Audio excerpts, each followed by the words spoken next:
Hello అండి. ఈరోజు మధ్యాహ్నం సడన్గా వాతావరణం అయితే చేంజ్ అయ్యి వర్షం అయితే స్టార్ట్ అయిపోయిందండి. ఈ మధ్యకాలంలో ఇలాంటి వర్షం అయితే పడలేదు. ఇంకా భూమి కూడా చల్లబడుతుంది అనుకున్నాం. అంతలాగైతే కురిసింది ఒక హాఫ్ అన్ అవర్ పాటు అయితే.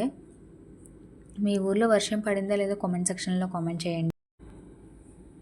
ఇంకా మంచిగా ఉంది కదా అని వీడియో అయితే తీశాను పైకి ఎక్కి. ఇంకా మా మెట్ల నుంచి అయితే వర్షం అయితే చూసారు కదా, పైనుంచి కూడా ఎలా పడుతుందో వర్షం.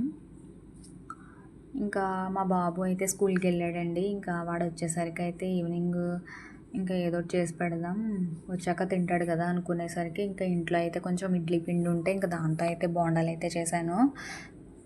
చూసారు కదా, దీనిలోకి అయితే పల్లి చట్నీ కూడా చేశానండి. బోండాలు అయితే చాలా క్రిస్పీగా అయితే వచ్చాయండి, చాలా టేస్ట్ కూడా చాలా బాగున్నాయి. చూసారు కదా, ఇంకా మావయ్య గారు అయితే క్లైమేట్ కూల్గా ఉంది కదా అని ఇంకా బయటకు వెళ్ళి అయితే చేపనైతే తీసుకొచ్చారు. ఇంకా అత్తయ్య అయితే పులుసు అయితే చేసేసారు. ఇంకా అందరం చేపల పులుసు అయితే బాగా ఎంజాయ్ చేసాము. వీటితో పాటు పునుగుల కర్రీ కూడా అయితే చేసుకున్నామండి. ఇంకా మా బాబు కూడా అన్నం తినేసిన తర్వాత హోంవర్క్ అయితే స్టార్ట్ చేశాడు. పాపం చూసారు కదా, చాలా కష్టపడుతున్నాడు.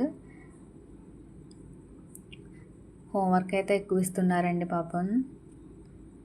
వచ్చి కొద్దిసేపు అయితే ఆడుకుని ఇట్లా ఇంకా ఏమన్నా తినేసి హోంవర్క్ అయితే స్టార్ట్ చేస్తాడు పాపం. ఇంకా హోంవర్క్ అయిన వెంటనే నిద్రపోతాడు. మళ్ళీ మార్నింగ్ 6:30కి అలా లేపేస్తాను. Thank you for watching.